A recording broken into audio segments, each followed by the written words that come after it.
Not just light, everything is a wave, including you. The concept known as wave-particle duality famously applies to light, but it also applies to all matter, including you.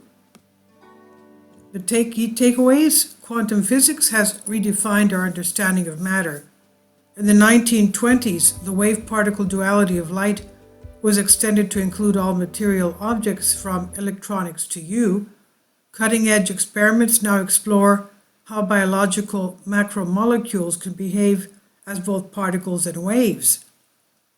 In 1905, a 26-year-old Albert Einstein proposed something quite outrageous, that light could be both waves or a particle.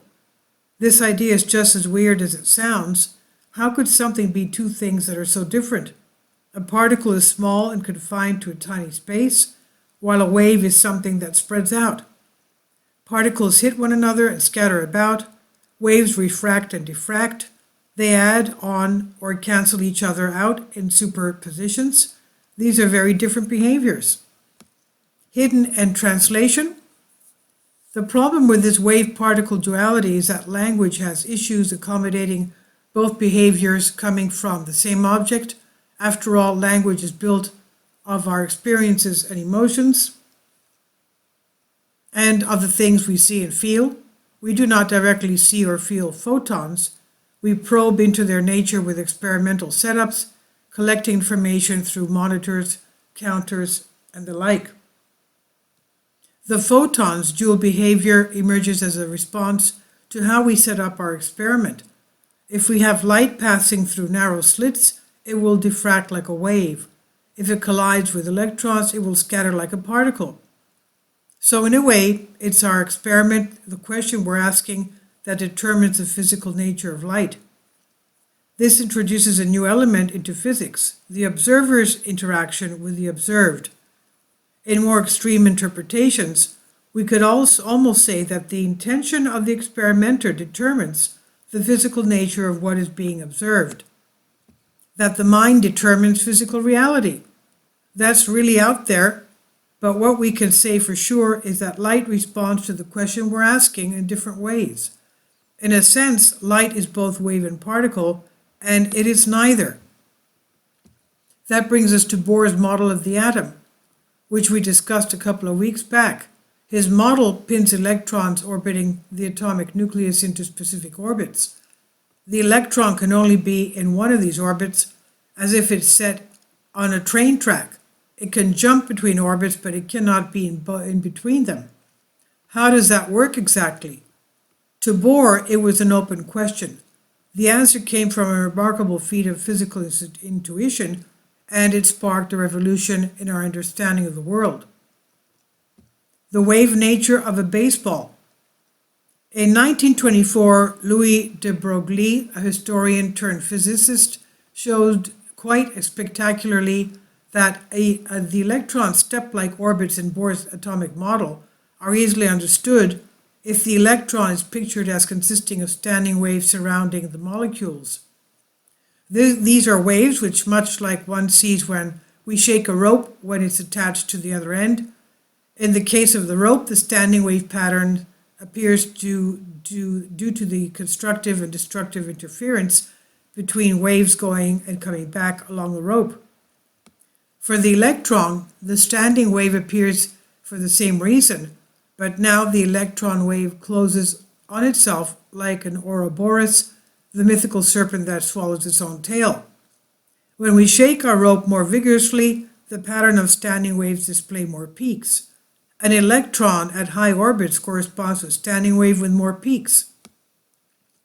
With Einstein's enthusiastic support, de Broglie boldly extended the notion of wave-particle duality from light to electrons, and by extension to every moving material object. Not only light, but matter of any kind was associated with waves. De Broglie offered a formula known as the de Broglie wavelength to compute the wavelength of any matter with mass m moving at velocity v. He associated wavelength with lambda to m and v, and thus the momentum p equals mv according to the relationship lambda equals h over p. where h is Planck's constant. The formula can be refined for objects moving close to the speed of light. As an example, a baseball moving at 70 kilometers per hour has an associated de Broglie wavelength of about 22 billionths of a trillionth of a centimeter. Clearly not much is waving there, and we're justified in picturing the baseball as a solid object.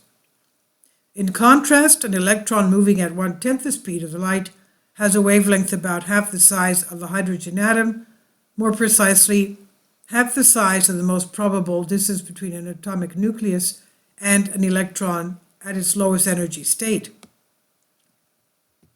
While the wave nature of a moving baseball is irrelevant to understanding its behavior, the wave nature of the electron is essential to understanding its behavior in atoms.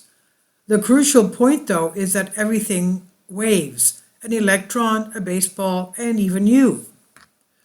Quantum biology. De Broglie's remarkable idea has been confirmed in countless experiments. In college physics classes, we demonstrate how electrons pass through a crystal diffract like waves, with superpositions creating dark and bright spots due to destructive and constructive interference. Anton Zeilinger, who's shared the Physics Nobel Prize this year, has championed diffracting ever larger objects from the soccer ball-shaped C60 molecule with 60 carbon atoms to biological macromolecules. The question is how life under such a diffraction experiment would behave at the quantum level. Quantum biology is a new frontier, one where the wave-particle duality plays a key role in the behavior of living beings. Can life survive quantum superposition? Can quantum physics tell us something about the nature of life? And this is by Marcelo Gesler, Professor of Natural Philosophy, Physics, Astronomy at Dartmouth College. And it's by Marcelo Gesler on Big Think, on Collective Spark.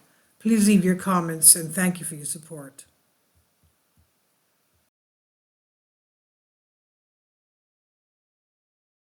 Kindly support my Patreon account. The daily posts are 5 videos daily, and they are totally different from what I have on my YouTube channel. Thank you so much for your support, and that you find all my content so interesting. You'll find the Patreon account details in the description box below.